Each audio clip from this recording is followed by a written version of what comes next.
Bonjour à tous, c'est Nicolas. Eh bien, c'est notre troisième vidéo sur les purifications de lieux. Alors aujourd'hui, on va voir, je vais vous partager des expériences de ce que j'ai pu constater, de ce qui se passe dans des collectifs.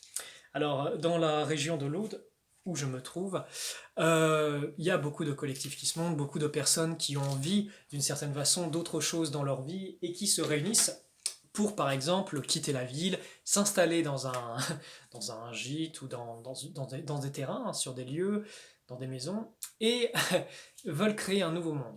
La plupart du temps, ces personnes viennent, enfin, d'après ce que j'ai pu constater, de villes, euh, et portent encore avec elles ce qu'elles portaient vibratoirement dans les villes.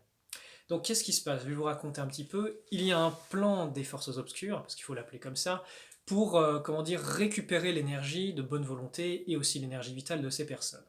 Là, ce que je vais vous témoigner, c'est des choses que j'ai constatées à nombreuses reprises, lors de festivals, lors d'événements chamaniques, j'en passe et des meilleurs. Mais là, on va parler plus des collectifs. Donc qu'est-ce qui se passe? Vous avez par exemple euh, tout un groupe de personnes qui est motivé pour vivre une nouvelle vie et qui vont par exemple, je prends un exemple très classique, hein, quitter les villes, quitter leur ancien lieu de vie pour justement habiter dans des maisons. Hop, voilà.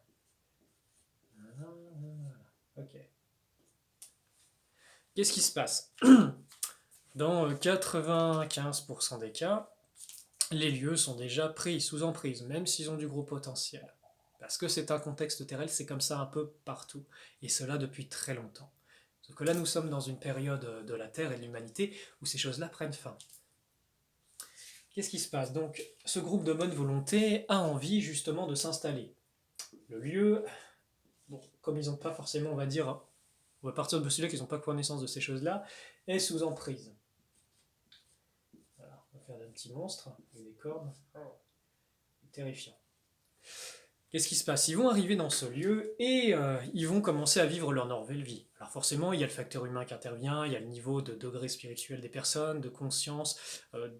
Voilà, on va pas dans un collectif si on a envie juste de survivre et d'être dans, comment dire, d'être égoïste. Vous voyez, de vouloir faire les choses juste pour soi. Non, il faut une aspiration plus grande. Donc qu'est-ce qui se passe? À ce niveau-là, eh bien, les personnes vont commencer à arriver dans le lieu et tout de suite, le propriétaire vibratoire du lieu va se commencer à s'intéresser. Il va dire: ah, mais ça tombe bien, voilà, il manquait des vaches dans mon troupeau, je vais pouvoir les utiliser, ils m'appartiennent, c'est mon terrain. Très clairement, c'est comme ça que ça se passe. Alors qu'est-ce qui se passe petit à petit? Eh bien, hop, il va commencer à brancher les membres du groupe. Déjà, il va s'attaquer à l'énergie groupe. Alors ça, il y aurait beaucoup à dire parce que dans le cas des entreprises, par exemple, quand il y a des cas de magie noire sur entreprise, c'est tous les employés qui trinquent, hein. Le patron, les employés, les structures, et ça peut vous créer des problèmes à répétition et jamais de solution. Donc ça, c'est des cas de magie noire, attention, hein. C'est pas juste un truc naturel ou juste faute à pas de chance. Donc qu'est-ce qui se passe? On revient sur notre exemple. Nous avons donc ces personnes qui vont commencer, l'esprit groupe va être attaqué. Donc ça veut dire qu'il y a d'une certaine façon un besoin de protection. Ça, on en reviendra beaucoup plus tard, il y a beaucoup à dire. Mais en gros, que se passe-t-il? Eh bien, les personnes vont tôt ou tard commencer à être infusées en fonction de leur résistance naturelle. Enfin bon, il y a beaucoup de facteurs qui interviennent. On va faire très simple. Eh bien, ces forces-là, généralement, se nourrissent du chaos, du conflit. Bon, il y en a qui se nourrissent de la lumière et de la prière. Ça, il y a encore beaucoup à raconter là-dessus. Mais en gros, qu'est-ce qui se passe? Eh bien, ça va créer des conflits entre les personnes. Il va y avoir des prises de pouvoir, il va peut-être même y avoir des cas de possession, parce que si vous dormez sur un lieu qui est clairement très très très chargé, tôt ou tard, ça peut donner naissance à ça. Si vous n'avez pas suffisamment une dynamique et une discipline de lumière forte, clairement, les personnes vulnérables seront les premières à trinquer. Donc pour le cas du collectif dont je parle, eh bien qu'est-ce qui s'est passé? Ils sont tous installés sur un terrain immense, ils étaient tous malheureusement les uns sur les autres dans des bâtiments. Et qu'est-ce qui s'est passé? Sur le lieu, il y avait de terribles anomalies vibratoires. Alors ça, on pourrait en parler longtemps, mais en gros,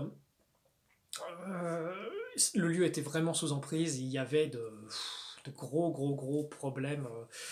Faudrait que je vous fasse des dessins parce que c'est chaud quoi. Je vais vous en faire un, ça tombe bien. Les gros anomalies vibratoires, par exemple, moi ce que je trouve souvent dans des quartiers, dans des maisons, en fait c'est des gros croisements de lignes avec des piliers énormes, et ces piliers sont pris par des forces ténébreuses.